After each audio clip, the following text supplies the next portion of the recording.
So I'd like to introduce this topic and habits of happiness. And the first thing that comes to my mind is that quote by Gandhi, that happiness is when what you think, what you say, and what you do are in harmony. And I love this because if you're aligned with your true self, then there's nothing to hide, you feel light, and this is just the truth of us can come out, and it feels congruent and healthy. And I think happiness may be a byproduct of all of that. So I'm really, I love this subject, and I'm looking forward to hearing about it. And I'm going to introduce Ioana. Ioana Goga, originally from Romania, and background is in computer science and psychology, and currently living and working in Cambridge as a software engineer, and has been studying Raj Yoga with the Brahma Kumaris since 2009. And so a very warm welcome, and over to you, Ioana.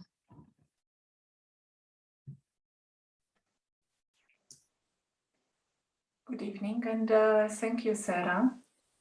Is the sound good? Are you able to hear well? Yes, it's excellent. Thank you. Excellent. Shall we start with another minute of silence?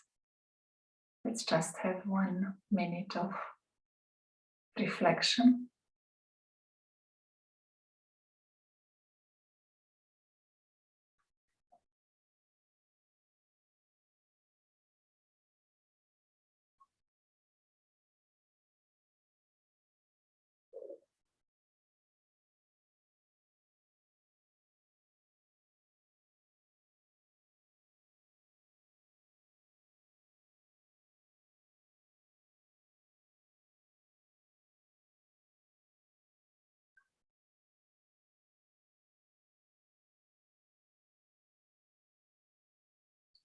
Thank you.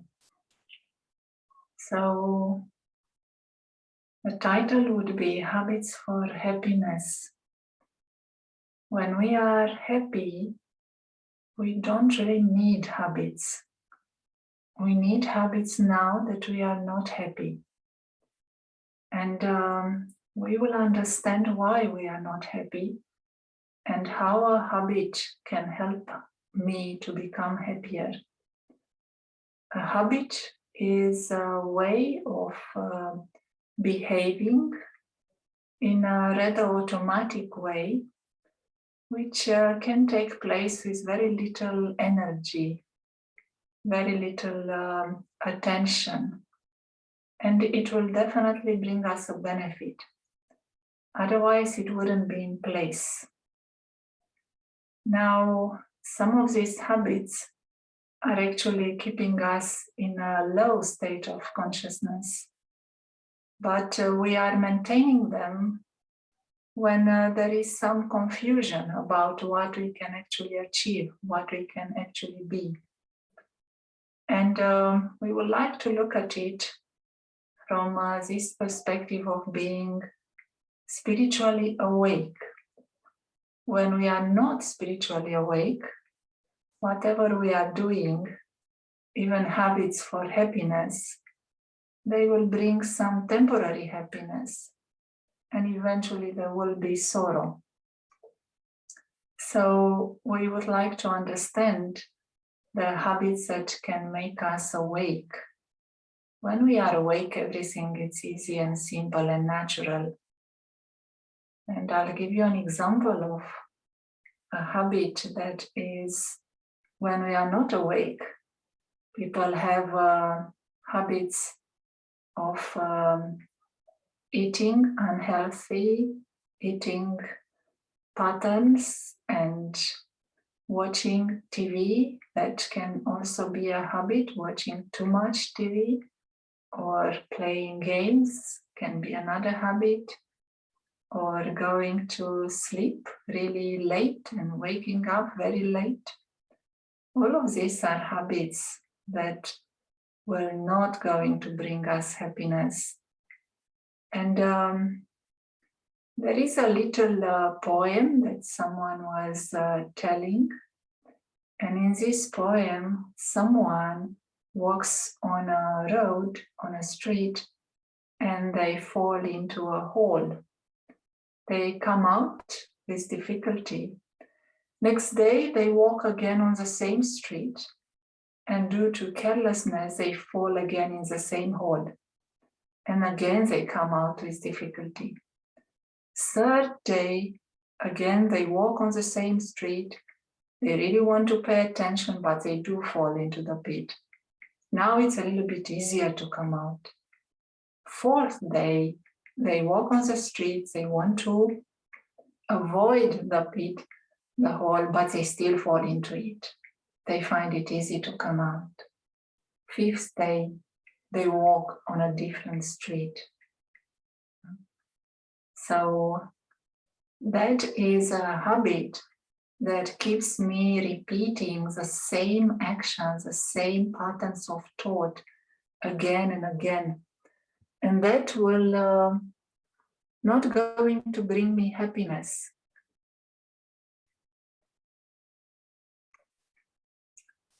To be awake is a starting position of our being. We are beings of light in a human experience, and the being is in a natural way happy. The awakened soul, the awakened spirit, the being is able to watch the situations, is able to watch what is happening, and to create feelings of upliftment, feelings of compassion, sentiments of benefiting others. This is our natural condition. When the spirit is awake, this is normal for us. Happiness and joy are natural, without any effort, without any labor, without even any intention. It is the nature of the awakened soul, awakened spirit. Now, our current situation is not this one. Our current situation is one where the sleep of the consciousness is the new normality. And this is not after COVID or before COVID. This has been going on for a while. How do we know that there is sleep of the consciousness? We know it from the feelings. If when we are awake, we experience sentiments of compassion, of mercy, of uplifting others, of benefiting others in a natural way, in the sleep of consciousness, we experience defamation, opposition, breaking each other, criticizing each other, and lots of attachments. The life of human beings at the present moment is a life of attachment. Attachment to house, attachment to the car, to the possessions, attachment to all the people around us, attachment to the job. It's almost unlimited number of attachments that we have created.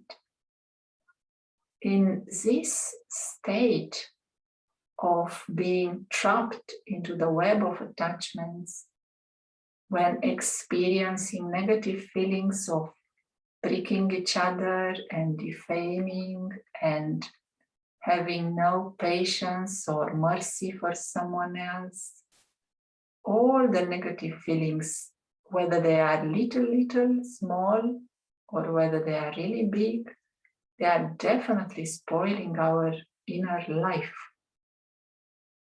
And this is where creating new habits for happiness is not going to bring us any long-term result. It will only going to deceive us. it will actually lead to another attachment, to another ego, to another reason to have expectations and to get angry after that.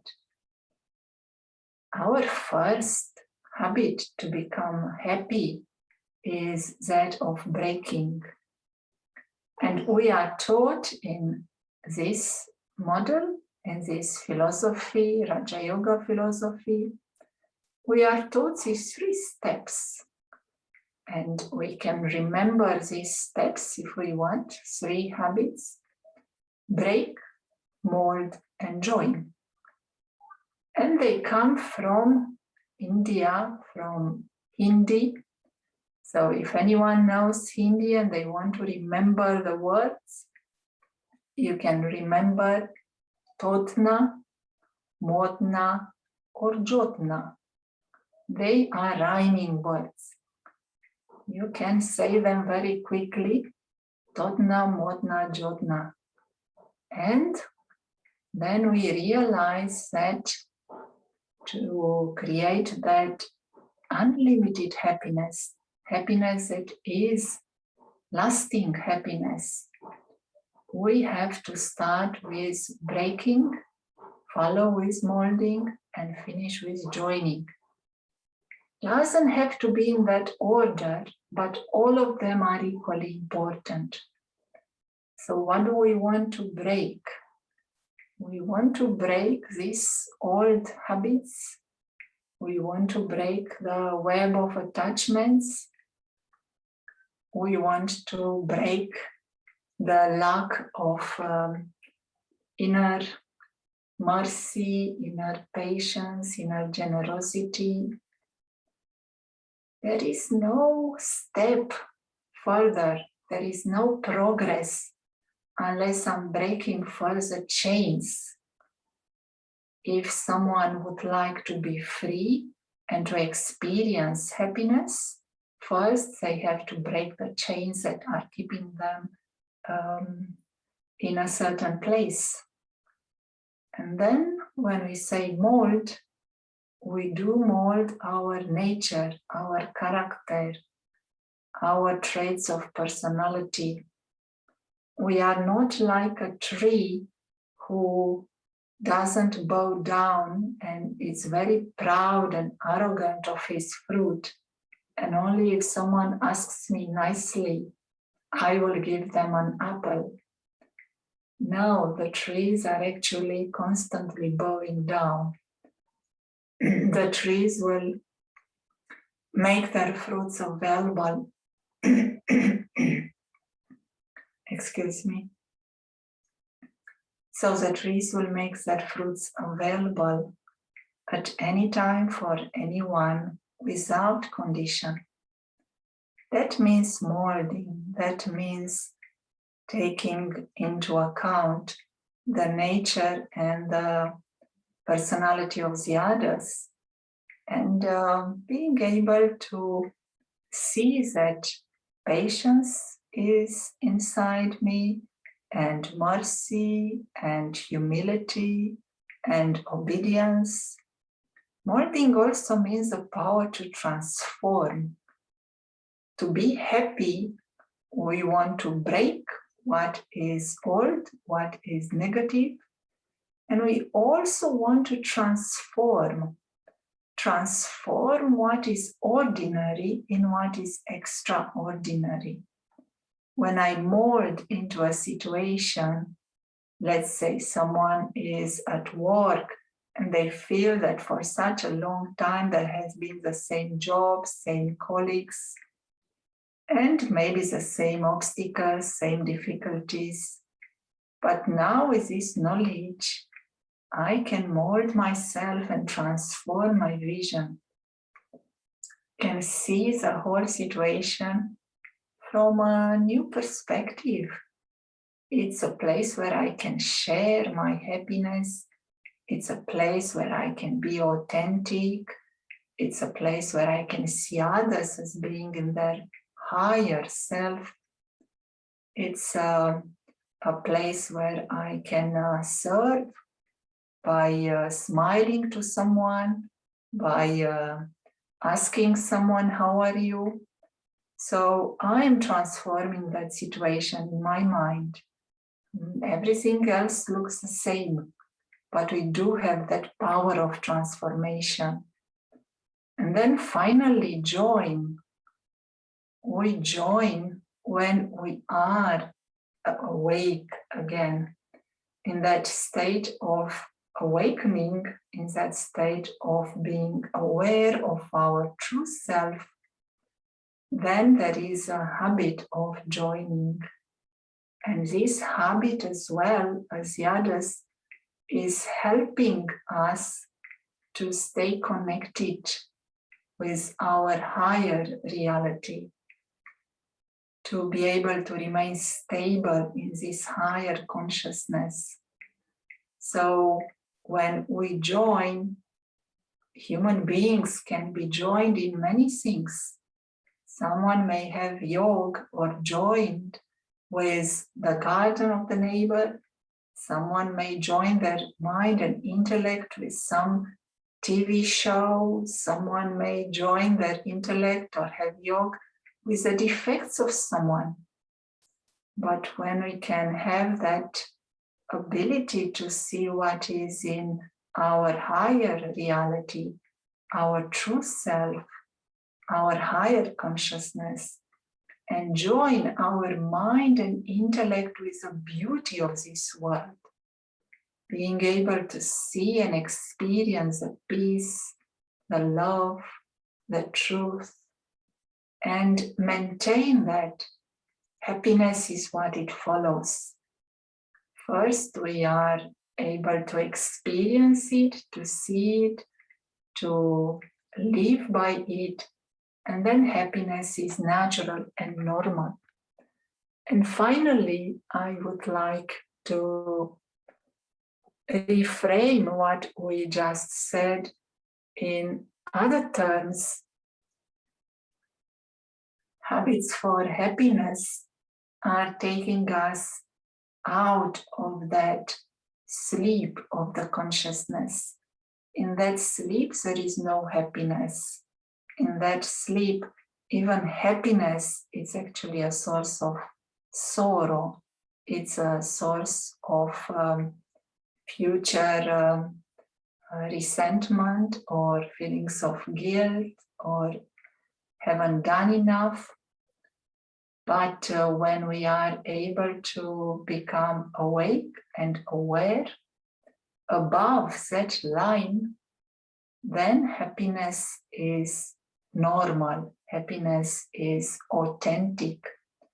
So in other terms, if it's easier to remember, the 3 steps, the 3 habits can be observe, let go, and fly. You see, observe means to understand. I observe, first of all, this role, what I am doing. It is less observing what others are doing or criticizing them or coming with an opinion. And it is more the ability to observe what is happening here. And whatever is happening, that skill of observation, being aware, that will reduce what is negative. As soon as we are observing something, that will become smaller. What we don't observe will become bigger. So as soon as we observe something, we are taught, don't keep it in your hand. It is a little bit like something hot.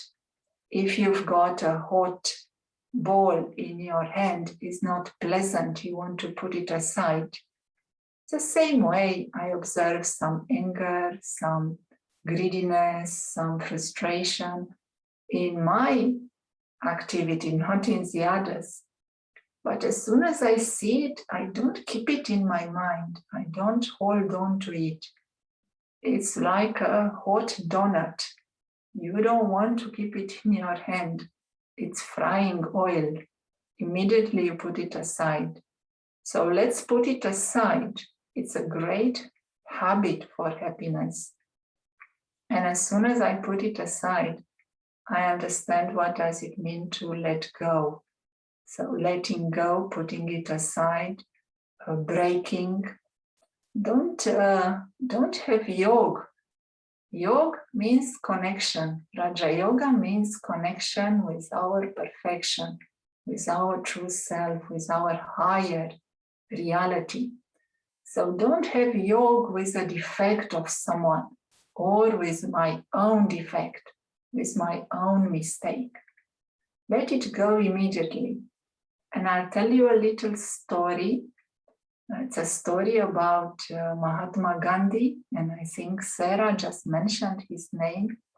And this was before he started his well-known journey. He was still working as a lawyer. He was in a train station and the train arrived.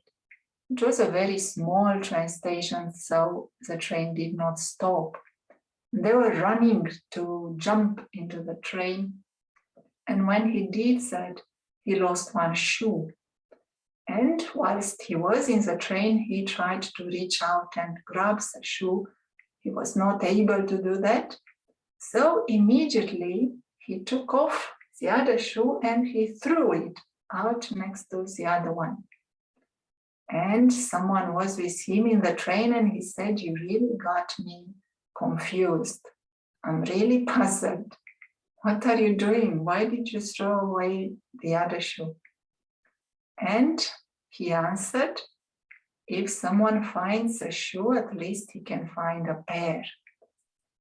So you see, this is our habit of letting go. If something is not really that useful to me anymore, let me figure it out in a second and let me throw it away in the next second. Don't ponder on it, because when I do that, when I start to think, well, maybe this anger is good, or why did I get angry, or when am I going to get angry again? Then we are just making it bigger. It's not a journey towards happiness. And the third habit that we can have into place automatic is flying. So break, mold, let go, observe, and then fly, join. Fly, it's a very good description of our inner feelings when we are awake. When we are awake, we are alert. Our meditation promotes alertness. We are alert, we are awake, and we are active, alert, active, we are proactive. We take steps towards remaining awake. We don't want to fall back into sleep. So any actions that you are taking to meditate, to join these conferences, to talk to others who are studying, they are very useful to maintain you in the flying stage. So alert, active, attractive. In the flying stage, when we feel that we are awake and aware, we understand that others can also see that. They can see our light. It is not only that I am happy, but others start to be happy. In a subtle and incognito way, that happiness will not going to ask anyone for thank you, or look at me, or I'm going to make you happy. It is a silent happiness. You may not even be with that person in the same room, but somehow that vibrations of happiness of the one who is fully awake will reach you. And you don't know why you're so happy, but you are happy. And that will also help others when you are happy. So the flying stage, being in this habit, the habit of flying, the habit of having zero sorrow, zero needs, knowing our higher reality, knowing the true self, experiencing peace, love, truth, joy, respect, wisdom, all in a natural way. This is our original state of the being. This is who we truly are. And then it's normal to be happy. It is easy to share the happiness, and everyone else will pick it up. We'll stop here and see if there are questions or comments from you. Thank you. I'm really enjoying this. You're making this clarity around the option for this natural happiness. You mentioned without intention, it's just a state. And I think that plants a seed for this, because often I think conditional happiness has become, as you say, the new norm. We sort of qualify happiness based on, you know, things are going well, the weather is nice, etc., relationships, possessions. And we can reinforce that with each other often. So it's to position this natural state. I want to know your feeling and thoughts. We may be ourselves very open to this and interested to develop inner happiness, but we can connect with others who are not interested to persevere and go into these details, and they can influence us. And there's so many challenges now in people's lives, so they may be externally getting happiness and getting into sorrow when it's not working out. And so we know the answer, but it's very difficult sometimes to know how to bridge those relationships. And what is your method to stay in your happiness, come what may, in different company, in your workplace? Stay true to your happiness, but also relate to others and understand their situation. I hope that's not a too long question. It's clear. Thank you. Everyone wants to be happy. Everyone wants to return to that original state of the being of unconditional, unlimited happiness. When we are awake and aware, we see the truth about others as well. And this is our starting position, seeing the specialities of the others at that higher level, not the specialities that exist in sleep. When we are asleep, someone may have a good specialty to run around or to cook some food. All of that is in the dream. But when we are awake, we can see the true specialities, the eternal specialities, the higher specialities of that beings, of that friends. So the starting position for happiness is to see that everyone is a happy being as a starting position. And when I have this attitude, I am protected. When my attitude is that everyone else is the same being of light, with the same qualities of peace, love, happiness, then my own attitude will protect me, because in a sense we have nothing to lose and no one can actually take away, because there are no expectations about the role of the others, about my role. The attitude is our protection, and the attitude is one of benevolence and the attitude of seeing the truth in everyone.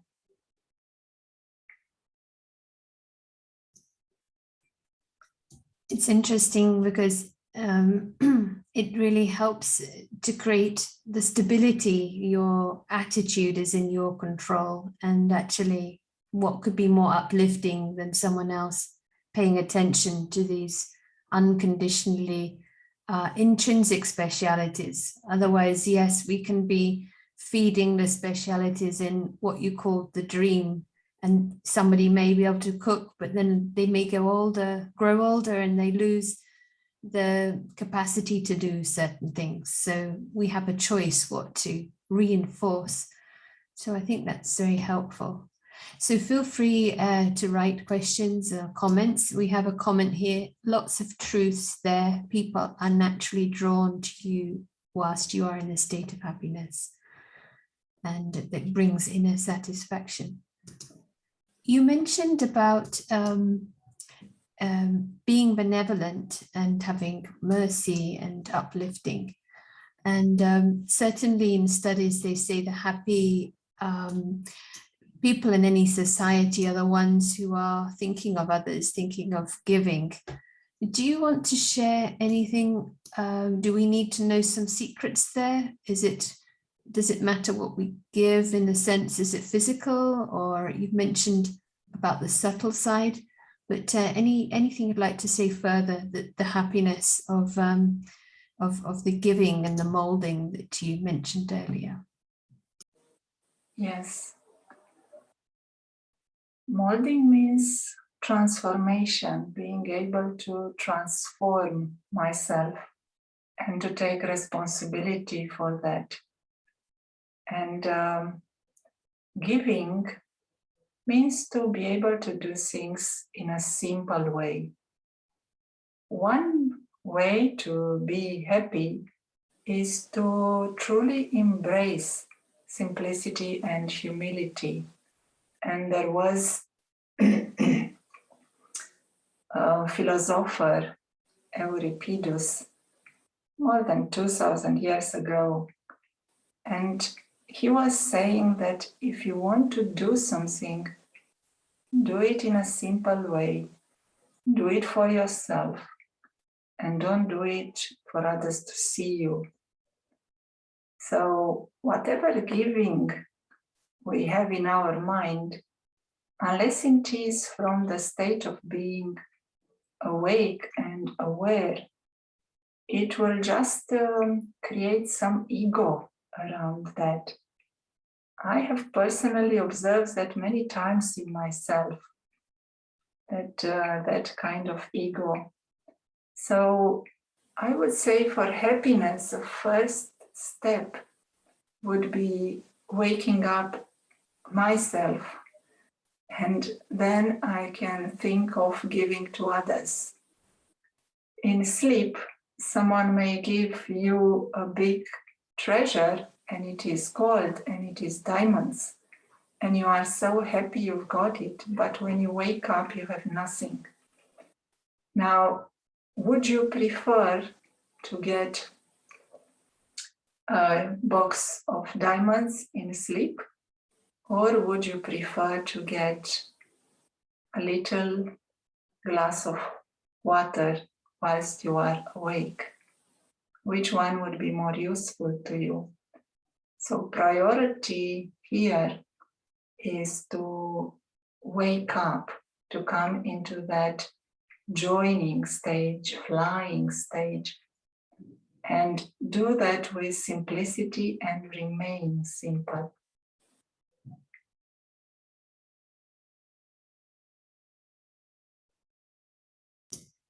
It's a definite theme at the moment. I'm feeling about simplicity, people wanting to simplify their lives, and certainly at the level of environment, it will be of benefit. But I think as our lives get more complicated, and technology provides tools, but it also gives us challenges. So it's a very nice. And you mentioned about ego. Now, what I can see also in myself is one can know some very simple truths and has taken benefit from them. But the ego inside doesn't want to go for this higher happiness. And so this becomes a bit of a game. Do you have any, I know it's another big subject, but if there's anything that you would like to give as an essence for how to go for this higher happiness and win over this lower energy that can come up, to go for the healthy happiness? Thank you. Very good question. To start with, I think that we will be in that lower consciousness of getting things improved for a while. And as long as we are aware that the journey includes something subtle, then I would say we already made a huge progress. The problem is when you are asleep and you don't know you are asleep. But as we are right now aware that we are asleep and we wake up every now and then, that is a great step forward. Ego or identification will not stop immediately, and it will just go from one part to another. We will identify with something else that is now in our lives and claim that I am good, I am capable, I should be noticed, I should be asked how to do that, I should be included. All this can move from one area to another. But I would say just keep the intention and make that flying stage, concentrate on that one rather than concentrating on ego or identification. We do that anyway. Observe, let go will involve observing the ego. But as soon as we have observed it, just letting go of it. And then when we are able to concentrate on flying, then that will grow, and flying will be supported by our meditation practice.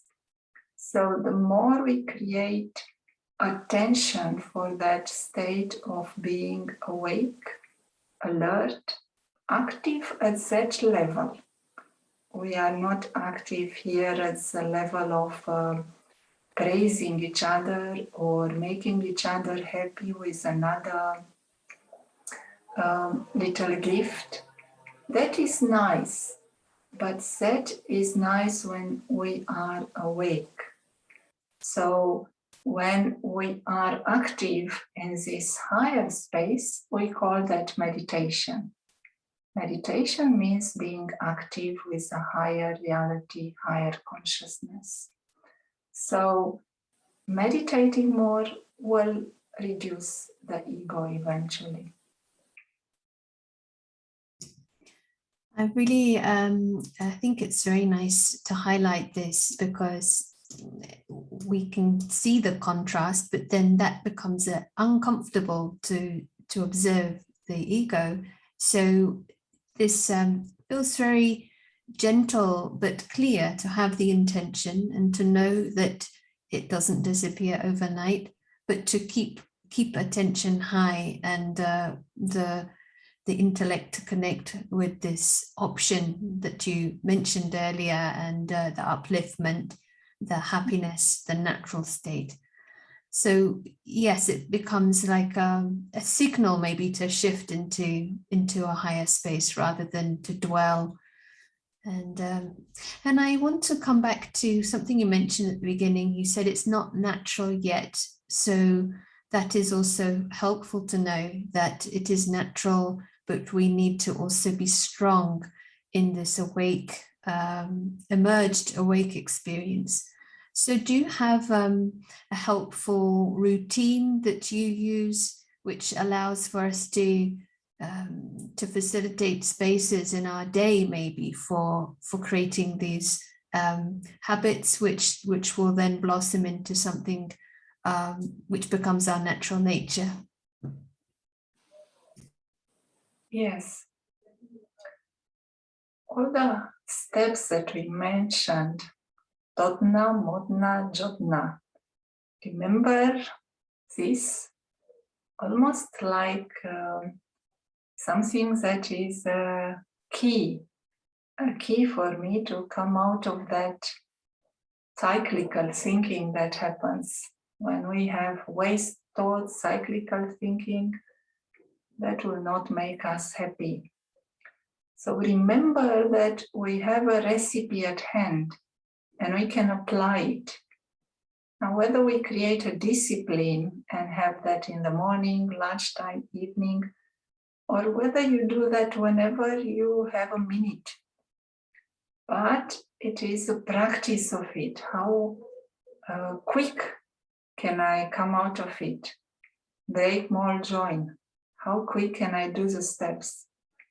How quick can I let go of whatever was happening now? That is a result of practice. The more I practice, wherever I am, it's like playing football or playing table tennis.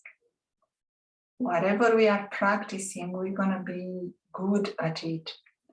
So instill this, another habit that is for happiness, check and change. So instill the habit of checking. Where am I right now? Am I asleep or am I awake? And create any prompters, any ways that will help you to check again throughout the day. Once or twice through the day is not enough. So even if it is 1 minute, that would do wonders if we can check more often. Where am I? And Dodna, Modna, Jodna. Break, mold, and join. Yeah, it's useful to highlight that it doesn't need to take a lot of time, because I think there are preconceived ideas that I need to have a week retreat somewhere, or I need an hour to do journaling, or I need to change my environment. And these can be like delaying tactics. When you mentioned it can be a minute, that might be worth playing with, and it can build then, I guess, a momentum. So it's quite interesting. And I think maybe what would be nice now is to maybe if you'd like to share meditation for us to sort of consolidate this option of the awake true happiness, and or if you want to share any final comments as well, would be lovely. And comment in the chat. This practice helps considerably, and taking opportunities when quiet moments appear. Yes, it can be like a natural habit. When one is going to get a drink, you can create reminders, or as Johanna said, it can be discipline, or whenever we can. That's nice. So thank you. And yes, so any final thoughts and meditation? Thank you. Let's have a few moments of meditation, and that will also help us to integrate and conclude.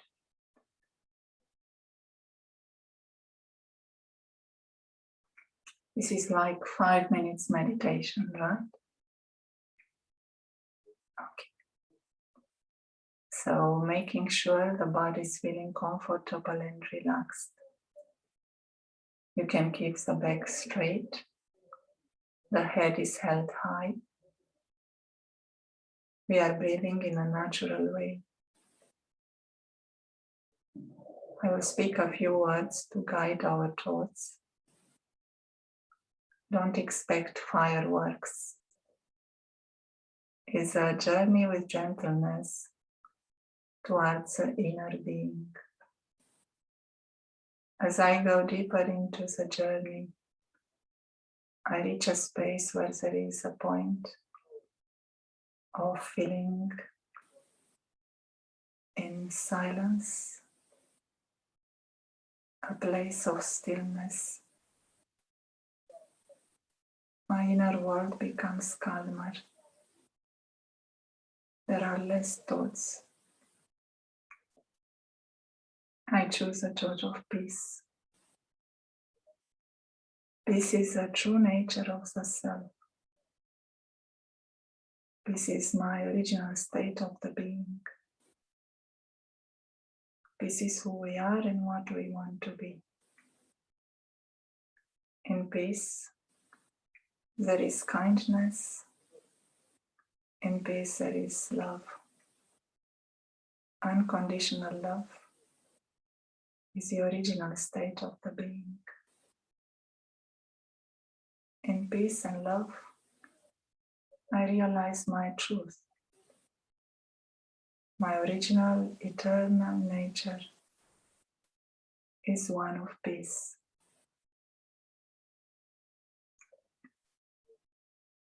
My original, eternal nature is one of happiness. When I was searching for happiness in the outer world, it was coming and going. Now I know I'm the author of my happiness. Vibrations of peace, love, and happiness are spreading out into the atmosphere, reaching out to the family, to friends, reaching out into the world. The whole world is a family, and I'm sending them vibrations of peace, love, and happiness. The inner being, the being of light, is shining. The being of light looks like a tiny star of light. It belongs to a world of light. This world of light is a world of peace, is a world of silence. As we connect our intellect with this world of light, the being of light becomes the embodiment of peace.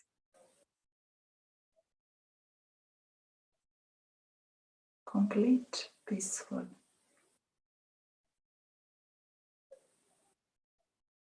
Completely still and silent.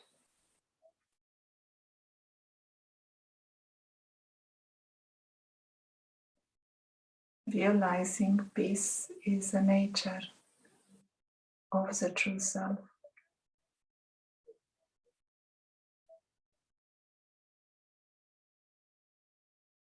Realizing the beauty of this higher reality, the reality of light and the beings of light.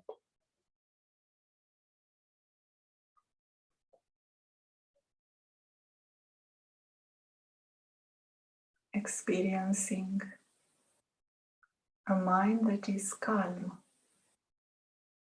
and an intellect that is concentrated.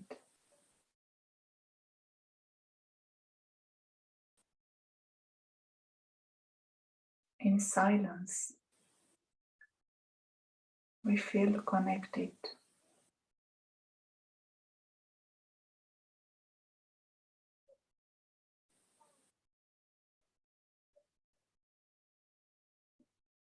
Connected, being in peace, being in bliss, being awake and aware.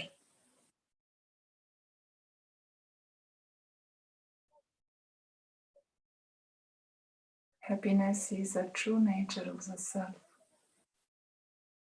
There is no reason whatsoever for sorrow.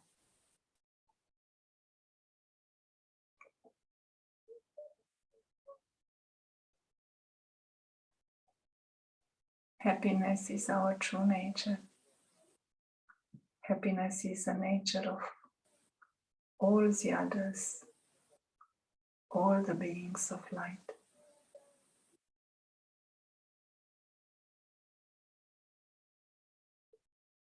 As we prepare to return, we return into the awareness of our activities. We transform by seeing what is around us with a vision from the world of light, understanding the others are beings of light, relating to them with this truth. Thank you.